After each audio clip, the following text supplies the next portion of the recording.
لوہانسک اور ڈونیسک کی ریاستوں کو آزاد ریاستیں تسلیم کرنے کا مقصد دنیا کو یہ بتانا تھا کہ وہ یوکرین کا حصہ نہیں ہے۔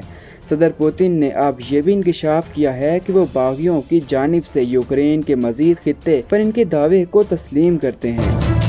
روس نے جن ریاستوں کو آزاد ریاستیں تسلیم کر لیا ہے وہ لوہانسک اور ڈونیسک کے ایک تہائی حصے پر قابض ہیں، لیکن ان کا دعویٰ ہے کہ ان دونوں خطوں کے مکمل علاقے پر وہ قابض ہیں۔ یہ وقت یوکرین اور یورپ کے لیے بہت خطرناک ہے، جب دوسری عالمی جنگ کے بعد ایک بڑی طاقت نے اپنے پڑوسی ہمسائے پر حملہ کر رکھا ہے۔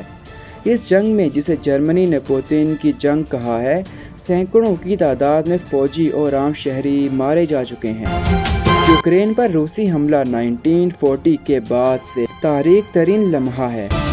فرانس کے صدر ایمینوئل میکرون نے یوکرین پر حملے کو تاریخ کا فیصلہ کن موڑ قرار دیا، جبکہ جرمنی کے چانسلر اولیف شولز نے کہا ہے کہ پوتن روسی سلطنت قائم کرنا چاہتا ہے۔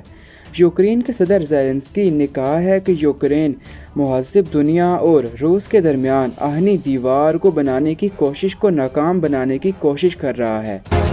روس کی عوام اس جنگ کے لیے تیار نہیں تھی۔ روس کے ایوان بالا، جو حقیقت میں کٹ پتلی ادارہ ہے، اس نے اس جنگ کی منظوری دی ہے۔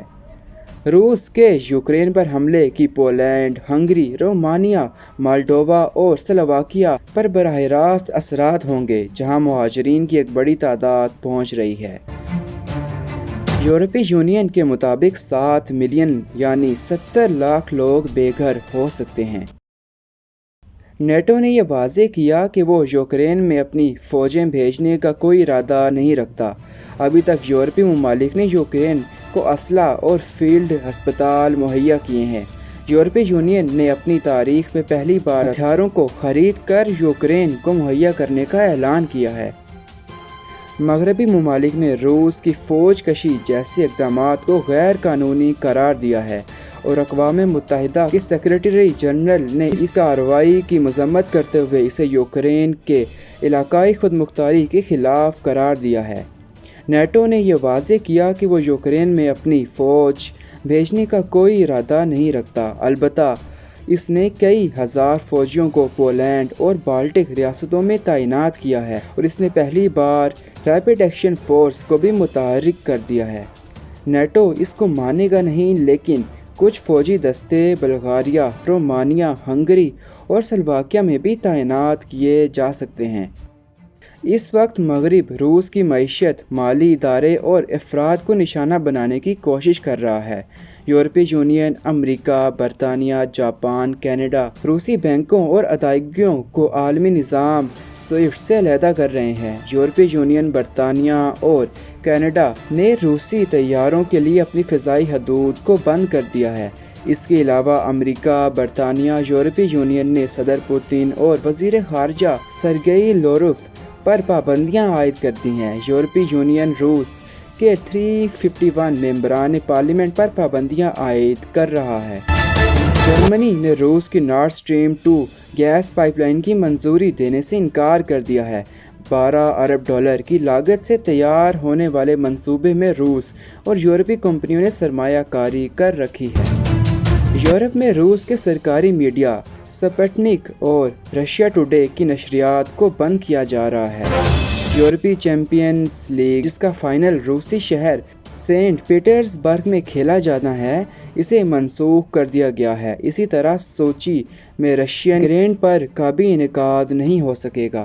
صدر پوتن نے مغرب کو خبردار کیا ہے کہ وہ یوکرین پر روس کی سرخ لکیروں یعنی ریڈ لائنز عبور نہ کرے، تو وہ سرخ لکیریں بھلا کیا ہیں؟ ان میں سے ایک نیٹو کی مشرق میں مزید توسیع ہے، جس میں یوکرین اور جارجیا کے ممالک شامل ہیں۔ روس یہ بھی جانتا ہے کہ نیٹو مشرقی یورپ میں فوجی سرگرمیاں ترک کر دے، جس کا مطلب یہ ہوگا کہ پولینڈ اور اسٹونیا، لٹویا اور لتھوینیا سے اپنے لڑاکا دستوں کو نکالنا اور پولینڈ اور رومانیہ جیسے ممالک میں میزائل نہ لگانا شامل ہے۔ مختصراً روس یہ چاہتا ہے کہ نیٹو اپنی سن 1997 سے پہلے کی سرحدوں پر واپس آ جائے۔ صدر پوٹن کا کہنا ہے کہ روس کا مقصد خون ریزی سے بچنا اور سفارتی راستہ تلاش کرنا ہے، لیکن اس قسم کا مطالبہ ناکام ہونے کا امکان کافی زیادہ ہے۔ روس پہلے ہی یوکرین کی طرف سے مشرقی یوکرین میں روسی حمایت یافتہ افواج کے خلاف ترک ڈرونز کی تعیناتی اور بحیرہ اسود میں مغربی فوجی مشقوں سے پریشان ہے۔ صدر پوتن کی نظر میں یوکرین کے لیے امریکی فوجی مدد ہمارے گھر کی دہلیز پر مداخلت ہے۔ جولائی 2021 میں روسی صدر نے کریملن کی ویب سائٹ پر ایک مضمون شائع کیا جس میں روسیوں اور یوکرینیوں کو ایک قوم کہا اور یوکرین کے موجودہ رہنماؤں پر روسی مخالف ہونے کا منصوبہ چلانے کا الزام لگایا۔ روس اس بات پر بھی مایوس ہے کہ 2015 کا منسلک امن معاہدہ جس کا مقصد مشرقی یوکرین میں تنازع کو روکنا تھا، پورا ہونے سے بہت دور ہے۔ علیحدگی پسند علاقوں میں انتخابات کے لیے آزادانہ طور پر نگرانی کرنے والے اہلکاروں کا ابھی تک کوئی انتظام نہیں ہوا۔ روس ان الزامات کی تردید کرتا ہے کہ وہ اس دیرینہ تنازع کی وجہ ہے۔ نیٹو کا مغربی فوجی اتحاد کہنے کو دفاعی ہے اور اس کے سیکریٹری جنرل جینس اسٹولٹنبرگ نے واضح کیا ہے کہ کوئی بھی فوجی امداد خالصتاً ان خطوط پر ہے۔ برطانیہ یوکرین کی بحیرہ اسود پر اوچاکیو اور بحیرہ ازوف پر برڈیانسک میں 2 بحری اڈے بنانے میں مدد کرنے کے لیے تیار ہے۔ امریکہ کے ٹینک شکن جیولن میزائل بھی یوکرین بھیجے گئے ہیں اور امریکی کوسٹ گارڈ کی 2 کشتیاں بھی یوکرین کی بحریہ کو دی گئی ہیں، جبکہ روس مزید ہے کہ وہ یوکرین کو نیٹو میں شامل ہونے کی اجازت نہیں دے گا۔ یوکرین کے صدر ولادیمیر زیلنسکی اس اتحاد کی طرف سے واضح ٹائم لائن کی تلاش میں ہیں۔ اسٹولٹنبرگ نے کہا ہے کہ یہ یوکرین اور 30 اتحادیوں یعنی نیٹو پر منحصر ہے کہ وہ یوکرین کو اپنے اتحاد میں کب شامل کرتے ہیں۔ ان کا کہنا ہے کہ روس کو اس عمل میں مداخلت کا کوئی حق نہیں۔ یوکرین کے صدر چاہتے ہیں کہ ان کے ملک کی نیٹو میں شمولیت کی ٹائم لائن ہونی چاہیے۔ بظاہر اس کشیدگی کا وقتی طور پر سفارتی حل ممکن نہیں رہا۔ فرانس اور امریکہ نے روس کے وزیر خارجہ سے اپنے طے شدہ مذاکرات منسوخ کر دیے ہیں، تاہم فرانس اور جرمنی نے یہ واضح کیا ہے کہ مذاکرات کے امکانات اب بھی کھلے ہیں۔ روس کا اصرار ہے کہ یوکرین اپنے آپ کو ہتھیاروں سے پاک کرے۔ یوکرین کبھی اس مطالبے کو تسلیم نہیں کرے گا اور کوئی ممکنہ معاہدہ اب جنگ اور ہتھیاروں کی روک تھام سے متعلق ہوگا۔ امریکہ نے کم اور درمیانے درجے تک کے فاصلے کو ہدف کا نشانہ بنانے والے میزائلوں کو کم کرنے سے متعلق مذاکرات شروع کیے ہیں۔ اس معاہدے میں بین البراعظمی میزائلوں پر نئے معاہدے سے متعلق مذاکرات کی پیشکش کی ہے۔ ماسکو ان میزائلوں کے باہمی معاہدے سے متعلق مجوزہ ٹرانسپیرنسی میکانزم سے متعلق مثبت رویے کا اظہار کرتا آیا ہے۔